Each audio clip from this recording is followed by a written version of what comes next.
Hey there guys, this is Flavored and I'm hoping you all are having a good day or night. But if you are not, it is certainly about to get better because we are going to watch a ranked game from Freedon Nadd between two awesome teams which are Coral and Impulse, two of the better known teams from the Freedon Nadd and Europe as a whole. One Republic, the other one Imperial, both packed with the great players all around. And right from the start, I can already see that something tricky is gonna be happening from Coral. It is going to be 7-1 on the ancient Hypergate. Shadow Zeleny of Coral is gonna be going west for the Impulse pylon. Not sure what he will be trying to achieve there yet, but we will see as soon as the game starts. We've got 18 seconds on the timer. A little bit about the setup of Coral. They're running two Assault Vanguards and two Smasher Sentinels here. As usual, one Guardian tank. They've got Zeleny as a Shadow and the standard setup, Daima on the healing, who is a Sage, and TRSK as a Scoundrel healer. The action has started. Let me switch into the game right now and we will see how it will play out. I remind you that Zeleny went for the Impulse's pylon, and Miho, one of the Sentinels, is currently on the guarding duty of Eastern Coral's pylon. So the action is heating up already. So far I'm not seeing any damage on the Coral team, but I am pretty certain it is about to change because, well, it seems like Impulse team is running two Rage Marauders here. We can see Fallen Stalker, one of them Gragol, one of the better shadows, better assassins on the Imperial side of the server, if not in general of the whole server. Is a Deception Assassin, as well as there is one Pyrotech on the side of Impulse. We can see Zeleny successfully managed to distract someone from the middle, and he actually kept the pylon right from the start. Zeleny, that was a really unexpected move. Cobb is moving to help out because if Coral manages to hold out already in the first round, it will definitely change the game as a whole because, well, having this points advantage right from the first round really gives some space for the Coral to breathe in.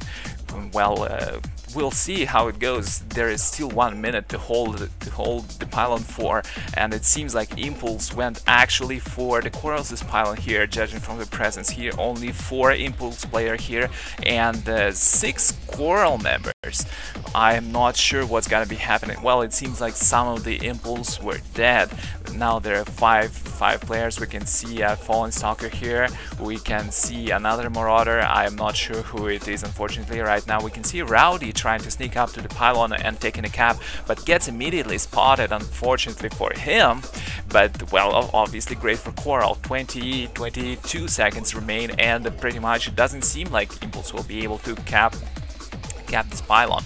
Ooh, huge damage on Daima. She might be going down, and that exactly happens, but it doesn't change the fact that, unfortunately, Impulse has lost this first round completely. And Coral is in a great position right now.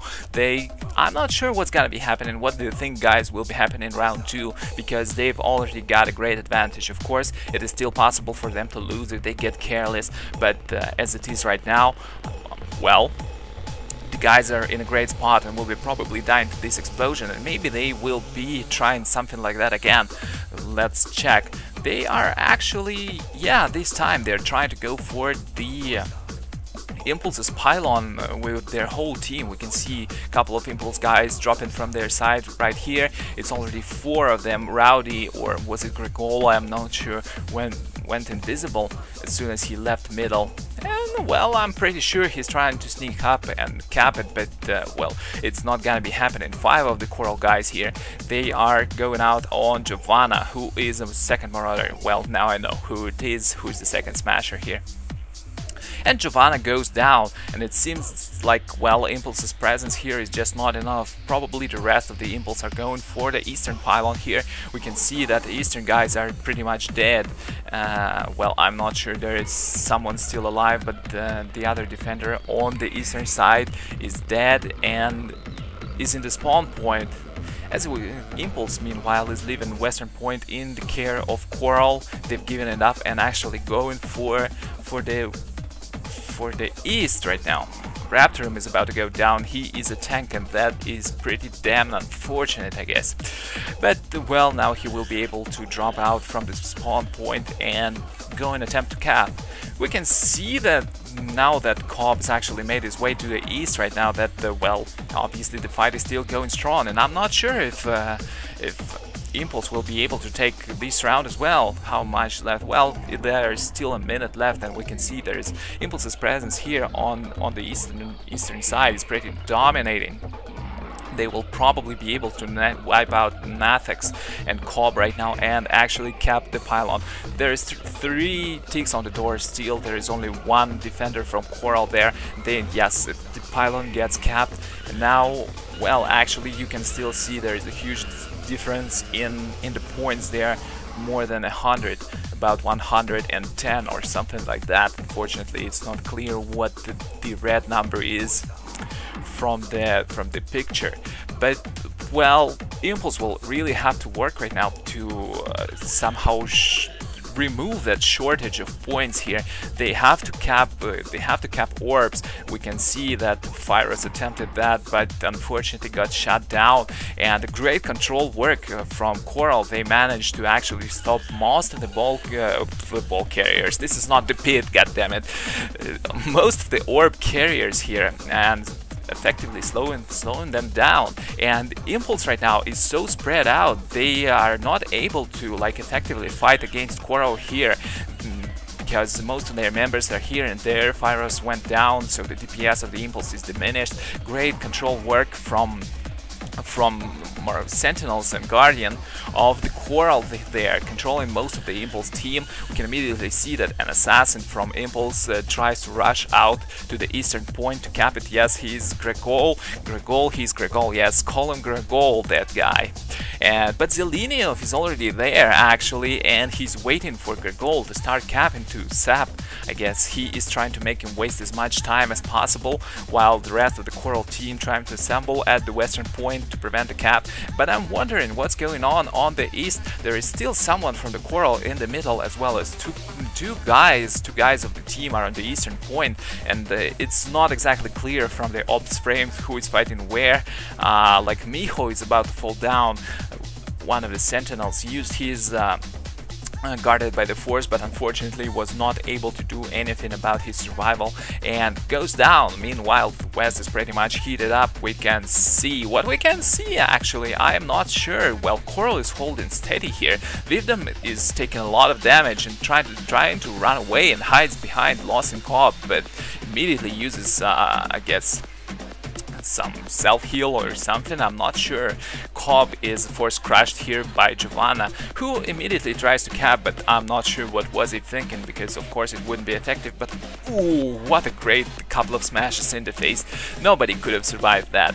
And currently it's a stall situation, but obviously, well, not obviously, but I'm pretty certain that Western Point is gonna get capped at this rate, even though there's still 3 people of Coral there. But Kevin Orse is about to go down there. Tereska will probably follow, even though he's protected by the Master Killa, the tank right now. And woo, actually, as soon as Coral rejoined the rest of their team on the east, they were pretty quickly able to wipe out the rest of the Impulse attacking the pylon. Now it's in their control. Daima is gonna cap first Cobb, don't even try. That sneaky Daima, she knows how to cap points, that's for sure. And I'm not sure what's the rest of the game plan. Well, with 20 seconds left, probably Coral guys will want to defend this point to make sure it stays in their care, because it's a little bit too late to rush for the Impulse's pylon. And with the, by the way, with the 12 seconds only left, the Coral is still doing a great job there on West. And is it really possible that Impulse will not be capping this pylon? Oh, great job, Impulse, great job, really. Just 3 seconds left and they capped it. That's kind of awesome, I should say. They are not willing to give up in this game, and that's exactly how it should be, guys. You never give up, you give it your best, and in the end, there is still a possibility of a comeback. Difference right now is not so huge, it's only about 80-90 points, and Impulse I think can still do it, but we'll see. Oops! a little bit of a bug, still not fixed. Well, whenever you die to an explosion, you can die to it again, even though you are in a safe spot. You have to approach that force field as soon as you respawn, so you will get protected buff, and in that case you will not die. Then look at that, the round 4 starts and Fayard tries to go for the interrupt, but that might not be the best choice. He's a healer, his team needs him, and ooh, all the stealthers actually went this side, but they did not expect to see 5 coral people at the same time. And it's really unfortunate for the Impulse. All of their plans, all of their ideas have been completely shut down right from the start. They didn't expect Zeleniov to come in the round 1 and actually sap cap. Well, not exactly, I'm not sure if it was exactly sap, maybe he used Force Leaf there, maybe he used some other stuns, but he effectively capped right in the round 1. They didn't expect they wouldn't be able to actually hold that after the cap. And I think, well, that Impulse actually underestimated Coral in this game, and that's why they're in such a situation. And probably this will be the last round, because Coral right now has 640 points, and, well, Impulse is far behind. The only way for the Impulse to come back right now is to actually capture all the orbs, as well as get a few kills, or, of course, cap the pylon right now, which is, I can see that Rowdy, or is it Gregol? Doesn't matter who, an assassin from Impulse is actually trying. Oh, it's actually Vivdem. Well, well, sorry Vivdem, you are about to meet an unpleasant fate. Well, here is Gregol, so I was kind of right of him being around here, trying to maybe stealth cap, distract Coral somehow, but this is not going to work, unfortunately. Unfortunately for Impulse, Coral really outplayed them this much. Although Impulse did play great, they had good focus fire, they tried to play the standard game, while Coral actually used some clever tactics here. It wasn't the standard what they did here, because, well, you don't see often someone send in Shadow to cap who actually succeeds in the first round. You do not usually see teams splitting up in the next following rounds, and that's exactly what Coral did, and that caught Impulse off guard and worked great. Personally, I think the teams should try to step away from the standard tactics of 7-1, 7 in the middle, 1 defending pylon, because it really does not bring the fruit, bear the fruit that the teams would want these days. As you can see, the clever tactics really worked great in favor of Coral. Congratulations to them for winning such an awesome game. It was a really intense game of Ancient Hypergates, and as you have seen, actually playing it smart, utilizing some tactics. As you might have already seen, I've recently commentated on the game, played within the Champions League between Ace and Coral, where unfortunately Coral lost simply because they made mistakes. They tried to play the standard game and they got overpowered there and were not able to come back. Here they actually tried something new, something different, and it worked great even against the team which is, well, let's just be honest, Impulse is stronger than Ace. And it worked great against a stronger team. Anyway, it was flavored of dailypvp.com. Make sure to pay me a visit, register, talk to me. All the videos are posted on youtube.com/dailypvp, so subscribe, goddamn you, and stay updated. It is more than just SW Tour, but hopefully you like gaming in general and you like some competitive challenges, like high difficulty playthroughs and stuff. Also, to stay updated even more updated than just receiving all the videos I post on YouTube, you should definitely follow me on the social media, like me on Facebook at /dailypvp.com. No, not .com, what the hell, that was just an automatic, something that came out randomly, at just /dailypvp, and as well follow me on Twitter at twitter.com/dailypvp. And that's about it for now. It was an awesome game, I'm Flavored, and I'll see you next time.